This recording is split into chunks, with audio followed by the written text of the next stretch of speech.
Magandang araw po sa inyong lahat. Welcome back sa ating kusina. So for today's video ay gagawa tayo ng sugar-coated peanuts na pwede nyo pong pagkakitaan.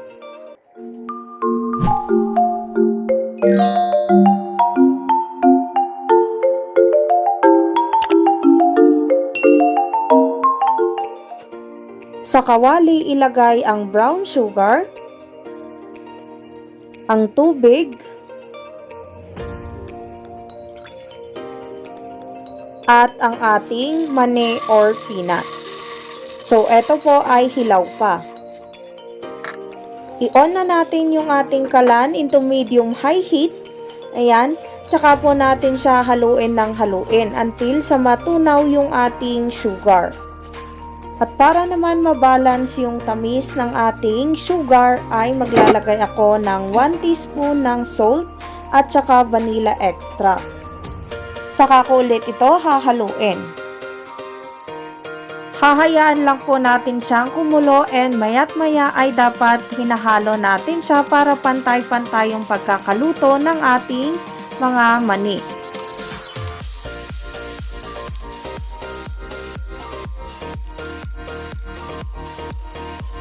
And again, dapat maya't maya natin siyang hinahalo para pantay-pantay yung pagkakaluto. Pakuluan ito and then haluin ng haluin hanggang sa mag-reduce yung tubig ng ating sugar. Magiging ganito po siya kapag nag-reduce na yung liquid sa ating niluluto. So, dapat ngayon pa lang ay hindi nyo po tinitigilan sa paghalo yung ating niluluto para hindi po siya dumikit doon sa ating pans or para maging pantay-pantay again yung ating pagkakaluto ng peanuts. So, i-consider na natin ito as an arm exercise dahil hindi po natin siya titigilan once na nag-reduce na yung tubig.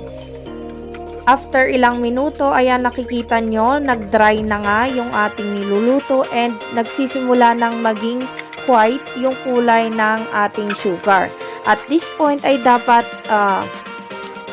hindi na natin titigilan yung paghalo kasi eto na magme-melt na mamaya yung ating sugar. Yung iba po kapag ganito na yung kanyang itsura ay okay na sa kanila yan, pero as for me ay hindi po kasi kapag ganito yung ating peanuts ay madali pong matatanggal yung mga asukal. Ayan. Madali pong natutuklap yung asukal mula sa ating peanuts kapag kinakain. At para sa akin, gusto ko yung kapit na kapit talaga yung sugar doon sa ating peanut, kaya hahayaan natin siyang mag-caramelize. Dapat mag-caramelize yung ating asukal. Ayan, para po dumikit talaga siya doon sa ating mani. So, kung napapansin nyo po, nagme-melt na ulit yung ating mga asukal or nagkakaramelize na po siya. Yan, kaya po dalawa na yung sandok ko para po mas madali natin siyang mahalo. At kailangan din po dito na mas mabilis po yung ating paghahalo para hindi naman masunog yung nagkakaramelize nating sugar. So, ayan, 'di ba? Napakaganda na ng kanyang kulay. Ayan, very bright. Ayan po. Kapag nakita nyo na okay na, pantay-pantay na yung pagkakaluto and wala nang nakikitang whitish na sugar at nag-caramelize na lahat, ay okay na po ito. Patayin nyo na yung apoy and then ililipat na natin ito sa ating pan para mag-cool down. And so, ayan, ililipat natin siya sa pan para po mapalamig natin siya ng husto. At hindi ma-overcook. Ayan, kung hahayaan kasi natin siya sa ating pan hanggang sa mag-cool down ito ay baka ma-overcook na yung ating sugar-coated peanuts. So, hahayaan muna natin siyang lumamig bago natin siya ipack or ilagay sa ating mga storage containers.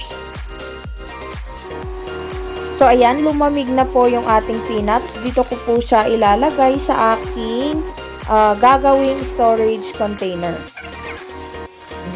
Napakasarap po nito at sobrang nakaka-addict na pang snack, lalong-lalo na po sa inyong mga chikiting na nagmo-module pa. Ayan. So, napakalutong din po nito kaya sana po ay magustuhan ninyo dahil hindi po siya ganon katamis at hindi rin po siya nakakasawa. Ayan. Maraming salamat po sa inyong panonood and again, please don't forget to like and subscribe and always turn on the notification bell para lagi kayong updated sa mga susunod nating uploads. You can also like and follow me sa aking Facebook page, Margelicious, for more photos, videos, and for more updates. Thank you so much for watching. Bye!